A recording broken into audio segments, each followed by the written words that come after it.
Para participar en la consulta pública sobre el destino del nuevo Aeropuerto Internacional de México y también, por supuesto, las alternativas aeroportuarias que existen para el Valle de México y para todo el país, se requiere estar bien informado. Desde 2013, el Aeropuerto Internacional de la Ciudad de México está declarado en estado de saturación. Realiza 1,200 aterrizajes y despegues diariamente. En 2017 movilizó 44.7 millones de pasajeros y solamente entre enero y septiembre del 2018 aumentó 6.4% el número de ellos. Técnicamente, su espacio está agotado. El Aeropuerto Internacional de Toluca tiene capacidad para 8 millones de pasajeros, sin embargo moviliza 600,000 por año. Por su parte, el nuevo Aeropuerto Internacional de México está planeado para dar servicio a 75 millones de personas, esto en su primera etapa, y podrá expandirse a 125 millones de personas cuando opere con 6 pistas simultáneas.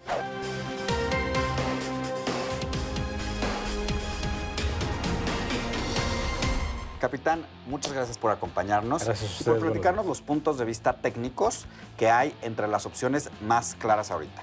¿Cuáles son las ventajas entre el aeropuerto de Texcoco, el llamado Naim, y las de Santa Lucía? Bueno, sí tiene ventajas. Si es que las hay.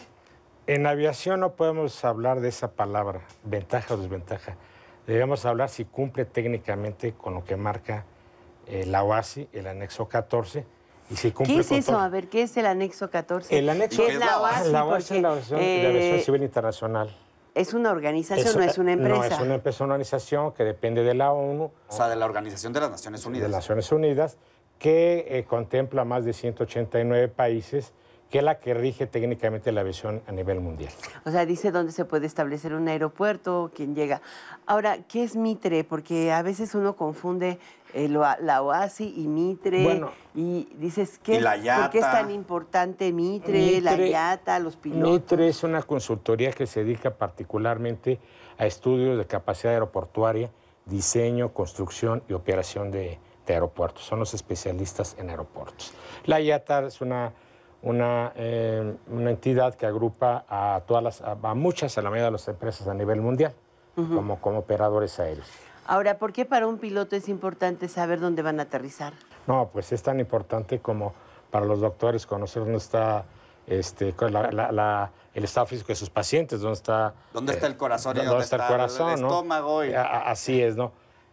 Yo entiendo la inquietud de la población y tienen derecho a conocer y como ciudadanos manifestamos que esta construcción, este aeropuerto debe ser pues transparente, sin conflicto de intereses, honestos, pero de utilidad al país.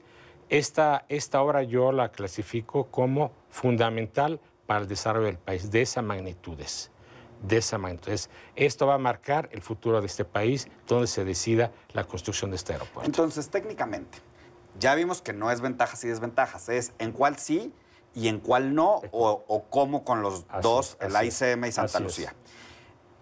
Dice, ¿es imposible la convivencia? ¿Cuál piensas que es o no el es que conveniente debe construirse? Bueno, el actual aeropuerto tiene aproximadamente de 330,000 a 400,000 operaciones y ya está saturado. Sí. La capacidad aeroportuaria depende de dos factores. El número de pistas. A 400,000 operaciones por año, ¿no? Por año. ¿Cada cuándo aterriza un avión? Una operación es un despegue, un aterrizaje. En una hora puede ser aproximadamente 45 operaciones por 63 son ahora. Máximas. O sea, en el saturación. Máximo.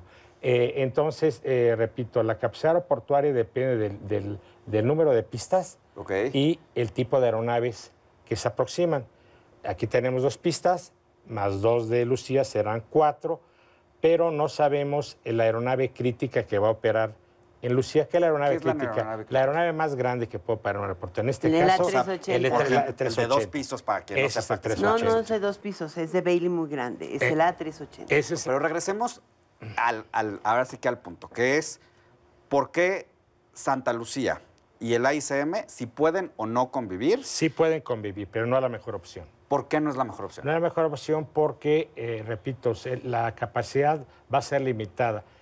Con las 2 aeropistas más de Lucía se incrementará de 15 a 20% más. Llegará a 500,000 operaciones ya con las dos opciones. Pero la preocupación es que, o sea, lo que hemos escuchado es que en el aire se encuentren aviones, choquen, y pues no solamente afectan a los que van arriba, sino a los que vamos por viaducto, por ejemplo. Y para evitar eso, ¿qué crees que tengamos que hacer? Limitar las operaciones en ambos aeropuertos. En su declaración, el presidente electo dijo que ese problema es ficción, porque finalmente los aviones tienen radares y entonces por esos radares evitan que choquen. No, se tiene un sistema anticolisión, no es un radar. Pero eso ¿Qué no es un sistema anticolisión? Que es un sistema que traen los aviones que se interrogan, ven que otro avión se va aproximando y nos avisan a los tripulantes que un avión se está aproximando y en caso que llegue a estar en conflicto la seguridad, nos dan una maniobra para evitar que nos encontremos. O sea, tan simple como los nuevos coches que nos marcan cuando Que se ponen rebasa Son o no inteligentes. rebasa.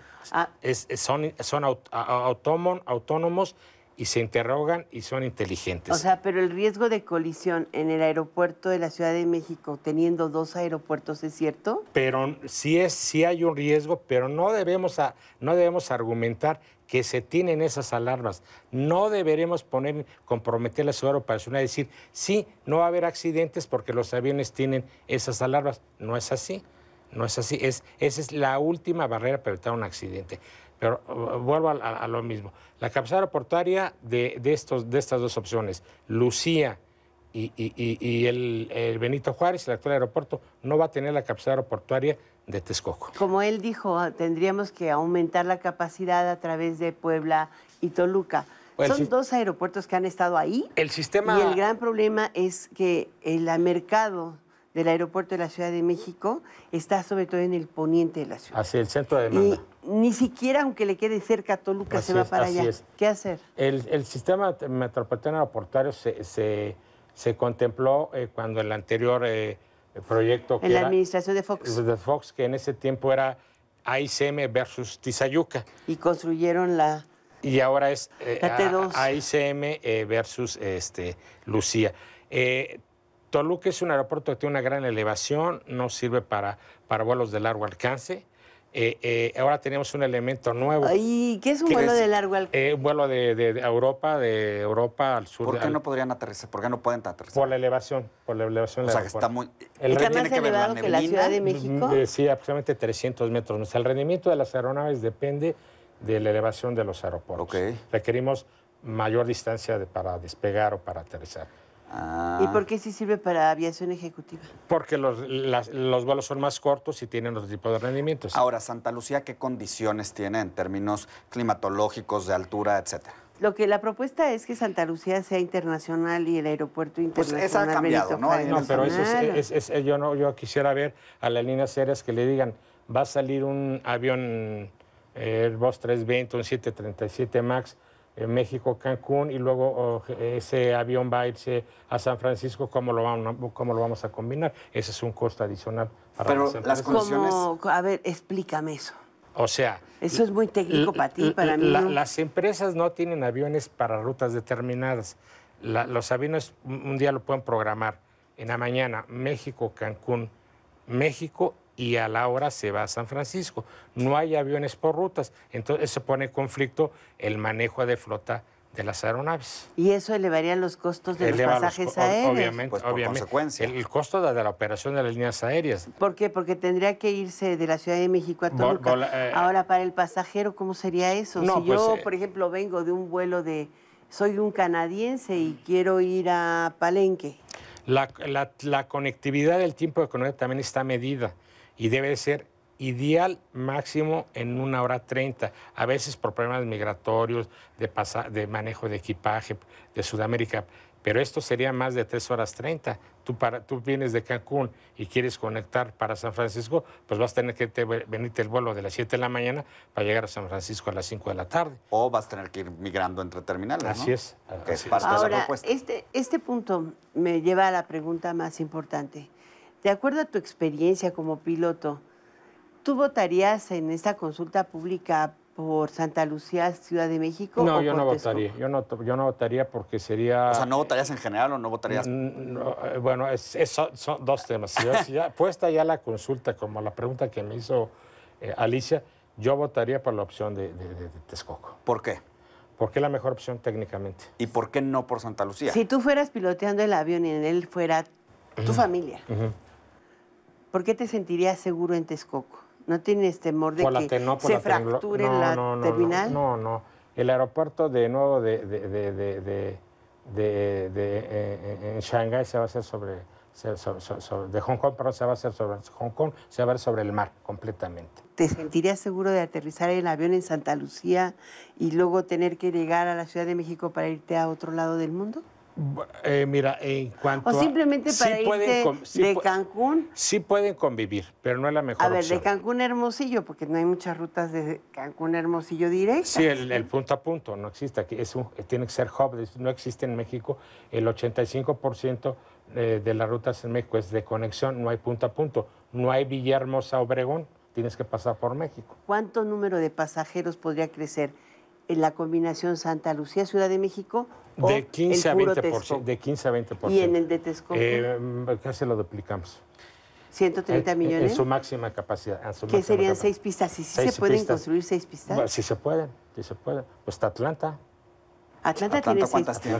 Y Heathrow, ¿no? Heathrow tiene 6. Oye, ¿y Santa Lucía hasta cuántas podría tener? Y lo que te preguntaba hace rato, climatológicamente, Toluca ese siempre es un problema, ¿no? La neblina y demás. ¿Es conveniente? Hay un dato muy importante. El área de Santa Lucía, lo que es la base militar y Tecámac, de enero, aproximadamente en enero a finales de marzo, tiene de 38 a 45 días con niebla de visibilidad 0. O sea, no hay operaciones aéreas.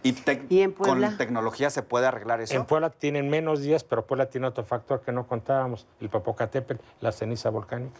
¿Y Cuernavaca? También la orografía. De Cuernavaca. Es que todos esos aeropuertos se hicieron en terrenos capricho de los gobernadores. Así es. No necesariamente en lugares donde el capricho político toma lugar a la decisión de carácter técnico. Por eso es tan importante que escuchemos las diferentes posturas para saber técnicamente y en términos, al menos a mí me interesa mucho el tema de la seguridad. Informarme, pues que esté una decisión informada. Es una decisión bien tomada. ¿Recuerdan ustedes cuando al periférico en no sé qué jefe de gobierno se le ocurrió poner una raya más para abrir a 4 carriles? ¿Sirvió de algo? No sirvió de nada. Lo único que hacemos es apretarnos y chocar más. Ese sería un símil en esta nueva construcción. Requerimos un solo aeropuerto moderno, repito, como ciudadano que no haya conflicto de intereses, que sea honesto, la transparencia, la inversión, pero técnicamente no se puede comparar esta combinación con el aeropuerto de Texcoco. Miguel, capitán, muchas gracias por estar con nosotros. Por compartir esta información técnica para que juntos tomemos la mejor decisión. Tomemos la mejor decisión. Tomemos la mejor.